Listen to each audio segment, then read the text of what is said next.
पूछा गया है फ्रॉम सॉल्यूशन चैप्टर। तो इसमें हमें ऑप्शन करेक्ट बताने हैं कि इसमें कौन कौन से ऑप्शन करेक्ट है। तो सबसे पहले हम पहले ऑप्शन को देखते हैं। इसमें हमें मोलैलिटी दी हुई है 2.5 ग्राम इथेनोइक एसिड की 0.556 कितने में सॉल्वेंट में 0.5 ग्राम बेंजीन में। ठीक है, तो सबसे पहले हम चेक करते हैं कि ऑप्शन नंबर 1 करेक्ट है या नहीं। मोलैलिटी का फॉर्मूला क्या होता है? Molality is equals to number of moles divided by mass of solvent in kg।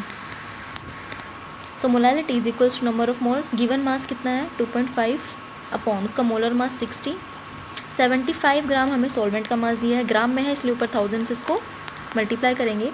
जब ये पूरी वैल्यू हम सॉल्व कर लेंगे ये कैंसिल हो जाएगा, यहाँ पे बचेगा 0.1, ये 3 पे कैंसिल हो जाएगा। इसको जब पूरा सॉल्व करते हैं तो यहाँ पे आपका आंसर आएगा 0.556। तो ये आपका यहाँ पे आंसर आएगा।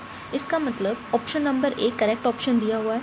Now we will check B में क्या दिया है, द मोलैरिटी। नाउ यहाँ पे मोलैरिटी आपको गिवन है of a solution of 5 gram of NaOH। Okay, solute यहाँ पे NaOH गिवन है इन 450 ml of solution is 0.278।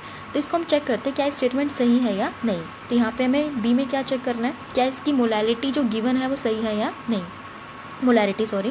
Molarity का क्या फॉर्मूला होता है? Molarity is equals to number of moles divided by volume of solution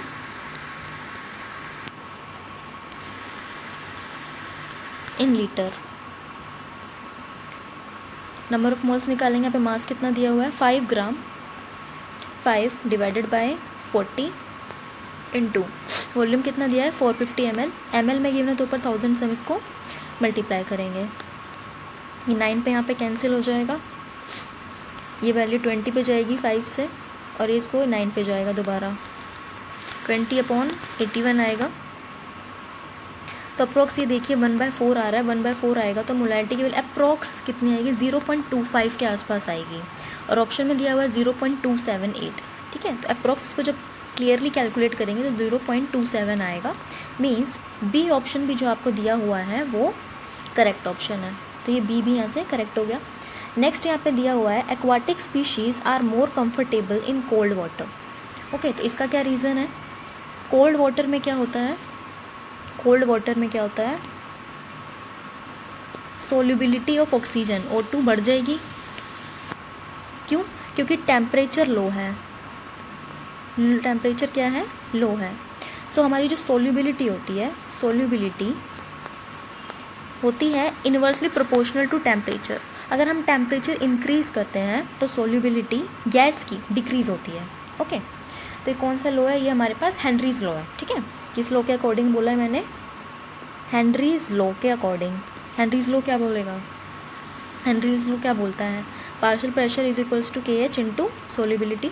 ठीक है, तो यहाँ पे जो काई की वैल्यू में सोल्यूबिलिटी देता है, काई जो है इन्वर्सली प्रोपोर्शनल होता है टेम्परेचर के। कोल्ड वाटर में टेम्परेचर कम होता है, इसलिए ऑक्सीजन की सोल्यूबिलिटी, हाई ऑक्सीजन सोल्यूबिलिटी होगी, और हाई ऑक्सीजन सोल्यूबिलिटी होगी तो species can more easily survive in cold water। ठीक है, तो यहाँ से हमारा ऑप्शन सी भी करेक्ट हो गया, ऑप्शन नंबर सी करेक्ट है। नेक्स्ट डी चेक करते हैं, the solubility of gas increases with decrease in pressure. ये तो बिल्कुल गलत है। यहाँ पे हम हेनरीज लॉ के अकॉर्डिंग देखो, यहाँ पे देखो क्या दिया है हेनरीज लॉ, जो सोल्यूबिलिटी है काई वो डायरेक्टली प्रोपोर्शनल है टेम्परेचर के और प्रेशर के। ठीक है, तो प्रेशर अगर इंक्रीज़ होता है तो सोल्यूबिलिटी भी इंक्रीज़ होती है। उसमें लिखा है डिक्रीज़, सोल्यूबिलिटी इंक्रीज़ होगी विद डिक्रीज़ इन प्रेशर, तो ये स्टेटमेंट बिल्कुल गलत है। नेक्स्ट यहाँ पे दिया हुआ है for a mixture of A and B the number of moles of A and B Na and NB the mole fraction of B will be this. So हम मोल फ्रैक्शन B का निकाल रहे हैं तो मोल्स ऑफ B ऊपर आएगा upon total moles आएगा Na plus NB।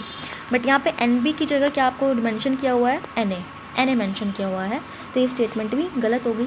तो यहाँ से हमारे 3 ऑप्शन ठीक हैं, कौन कौन से, option A, B and C। तो कौन सा करेक्ट ऑप्शन हो जाएगा, option number A is the correct option for this question.